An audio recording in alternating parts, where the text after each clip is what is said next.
Okay, well, like I tell people all the time, the entirety of Bible prophecy has been fulfilled. You live inside the new heaven and new earth that was prophesied in Isaiah 65 and 66, as well as Revelation 21 and 22. You live there right now, whether you really believe me or not. The new age that was prophesied to come, the new world that was coming, the new heaven and earth, if you will, these things are discussing the age that you currently live in. A lot of times, a person will kind of want to know, like, where did you get this? How did you start to understand things from this perspective? Because I used to believe the futurist perspective, like dates like September 23rd would have held some sway over me in the past. I mean, I don't think I would have been so into it that I was, maybe I would have been. I don't think I would have been like really all gung ho about it like I see with people, but I certainly would have paid attention to them or thought that they were something. Unfortunately, I've come to realize over the past couple of years, the Bible's not dealing with events that are happening today at all. You got to realize there's a large context that's not being observed. Okay. So let's use an example. If you go to the Old Testament, you'll see that there's prophets like Isaiah, Jeremiah, Ezekiel. When you read these prophets, it usually says things like, this is the prophet Jeremiah, who prophesied during the time period of this king to this king. He also prophesied during the time period of this king and this king. Well, what's the purpose of saying this? What's the purpose of opening these prophetic books like this? Well, it's because you need to know the context in order to understand the prophecy.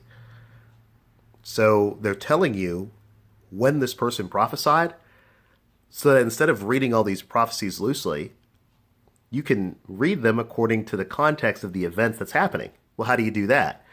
You go read Kings and Chronicles, where they basically follow the whole history from king to king. So when it says that these kings were ruling during the days that Isaiah was prophesying, you can find out, well, who's Isaiah's contemporaries, okay? As well as read about those kings to see why these prophecies were being made in the first place. It's critical to the context. It's critical to understanding the prophecy. That's why it's there, okay? That's Old Testament. In the New Testament, you have a very similar situation. Revelation is the big prophecy. It's the big prophetic book. The context through which to view Revelation is provided inside the gospel account as well as the book of Acts. This is the history for you to understand the context through which you should be reading the prophecy. That's what's taking place. I try to put it to a person like this. Revelation is part of the New Testament. Should Revelation then be viewed in light of the New Testament storyline or separately? It's a very odd question.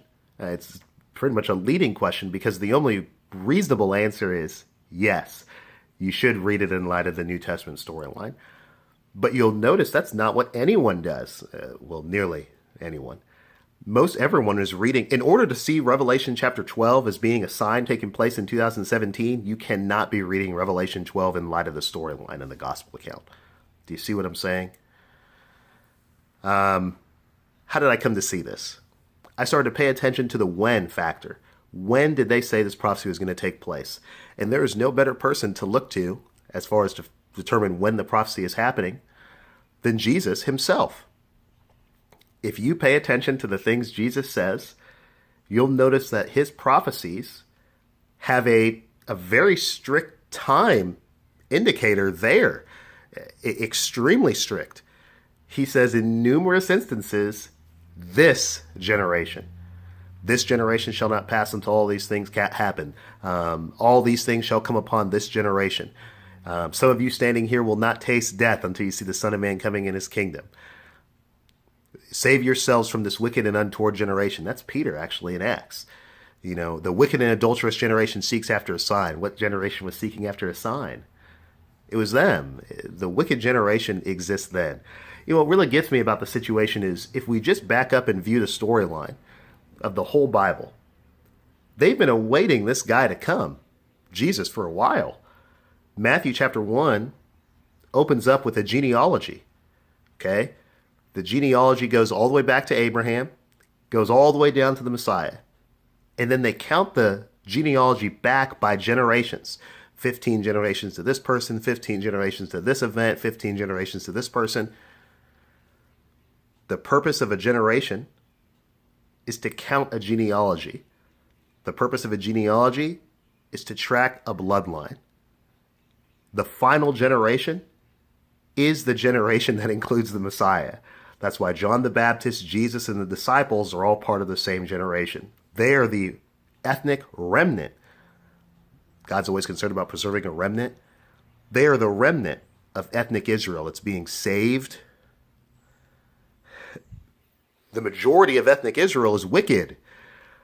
They're the individuals who are carrying their father's sins upon multiple generations.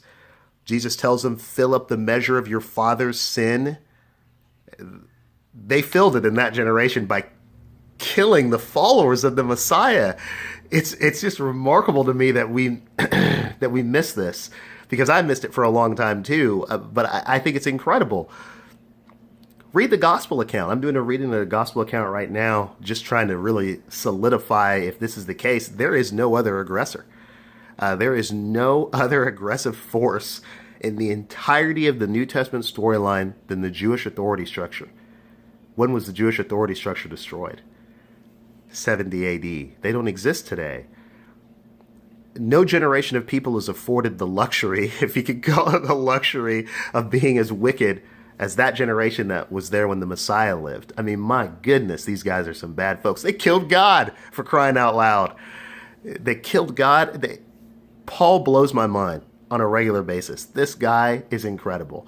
If you read in Acts chapter 8, everybody knows that he's on a road to Damascus when he sees Jesus, right?